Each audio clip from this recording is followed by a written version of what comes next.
Sometimes jealousy doesn't look loud, it looks small, quiet, and petty. This all started when my roommate decided to get a kitten. Not because he'd always wanted a cat, not because he was lonely, but because me and my other roommate already had cats, and ours were affectionate, clingy, and fully grown. You could feel it. The way he looked at them, the way he talked about them. It was jealousy, plain and simple. So when he and his mom brought the kitten home, they made one thing very clear. This kitten is his, not yours. They said it more than once, like a warning. His mom would literally pick the kitten up while she was sleeping, carry her into his room, place her on his bed, and then leave the apartment shortly after. Every single time. And every time the kitten would come back out, curl up next to me or my other roommate, purring, relaxed, choosing us. That drove them crazy. His mom would get visibly annoyed, angry that the kitten preferred being around us, instead of the person who insisted she belonged only to him. Fast forward to yesterday. I overheard him complaining loudly that his litter box was full of our cat's mess, and not his kitten's. For context, we have 2 litter boxes. Yes, technically that's 1 too few for 3 cats, but our cats don't care. They've always shared peacefully, no fights, no stress. What he was really mad about wasn't the litter box. He was mad that he had to clean up after cats that weren't his. In his mind, only his cat was allowed to poop in his room. So when he left for work that day, he shut his bedroom door completely, locked territory. The message was clear. And I'll admit it, this is where I got petty. Not cruel, not harmful, just petty. Out of sheer spite, I took a small piece of poop from the litter box in my room and quietly placed it into his litter box while he was gone. No cats were hurt. No humans were harmed. Nothing dangerous, nothing cruel. Honestly, the only thing it actually did was add the other cats' scent to the litter box, which, ironically, would only encourage his kitten to use it more anyway. Because here's the truth. Trying to segregate litter boxes in a shared space doesn't create order. It creates tension. Cats don't understand ownership the way humans do. They understand comfort, sense safety. Forcing separation wouldn't have made things better. It would have caused stress, confusion, and possibly fights. And all of this over jealousy, not between cats, but between people. Sometimes, the real mess isn't in the litter box. It's in the emotions people refuse to clean up themselves. My previous workplace wasn't just stressful. It was emotionally exhausting in ways I didn't fully understand until I finally left. The management style there was harsh and intimidating. Public criticism was normal. People were singled out during meetings. Mistakes were highlighted instead of fixed. And blame was passed around freely while appreciation was rare. Everyone walked on eggshells, constantly worried about saying or doing the wrong thing. Long hours weren't an exception. They were expected. Late nights, the weekends, last-minute demands. It all became routine. The environment felt unsafe, not physically but mentally and emotionally. At the center of it all was our department head. She thrived on control. She enjoyed asserting power, speaking down to people, and creating tension between team members. Instead of building collaboration, she encouraged competition and fear. The saying, "Problems flow from the top," couldn't have fit better. Her behavior set the tone for the entire department. When I first joined, things looked promising. I performed well. I was recognized. I got promoted. I was trusted with important projects, and I had a strong reputation. I genuinely cared about doing good work and supporting my colleagues. For a while, I believed that if I just worked hard enough, things would stay on track. But constant pressure wears people down. Slowly, the stress caught up with me.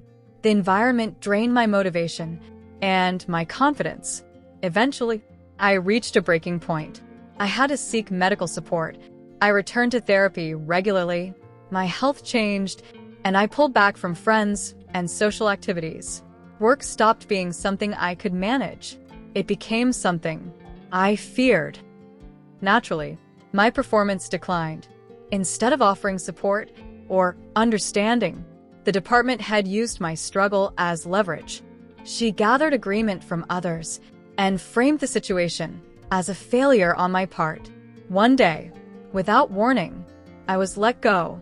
At the time, it felt devastating. I couldn't understand how someone who was once valued became disposable. I questioned myself constantly.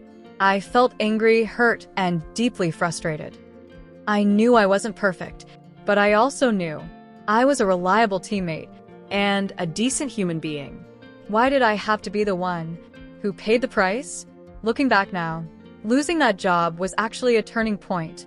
After months of unemployment and healing, I found a much healthier workplace. The difference was night and day. Slowly, I rediscovered my confidence, my energy, and my sense of self. Leaving that toxic environment quite literally gave me my life back. But back then, I was still holding on to a lot of anger. And in a moment of emotional desperation, I did something unusual. I paid someone online to perform what was described as a symbolic career accountability ritual. It wasn't about physical harm or personal loss. The idea was simple, that the truth would eventually surface and professional consequences would align with behavior. Honestly, I didn't expect anything to come of it. It wasn't about belief. It was about closure. I just wanted to feel like I had done something after feeling powerless for so long. Months passed, and I completely forgot about it. Then one day, a former coworker, now friend, reached out. They told me there had been a major internal reckoning. Human resources got involved. People finally spoke openly. Patterns were documented, and the full scope of her behavior came to light. The outcome? She was removed from her leadership role, her title was downgraded, and she no longer managed people. She wasn't dismissed entirely, but her authority and influence were significantly reduced. I was stunned, not because of the ritual, but because accountability finally happened. Whether you believe in symbolic actions or not, this experience reminded me of something important. People who rely on intimidation and manipulation aren't as untouchable as they seem. Sometimes consequences take time. Sometimes they come from systems finally listening, and sometimes truth has a way of surfacing when enough people are ready to speak. For anyone stuck under toxic leadership, I hope this story offers reassurance. Harmful behavior doesn't stay hidden forever, and walking away from a damaging environment isn't failure, it's survival. A few years ago, I played on a local football team. It was nothing professional, just a competitive community league, but everyone still took it seriously. There was one guy on the team who believed he was the backbone of our defense, the kind of person who spoke about himself as if the entire team existed because of him. He constantly referred to himself as the heart of the team. The strange part was that he rarely acted like it. He showed up late, missed practices, and sometimes didn't show up at all.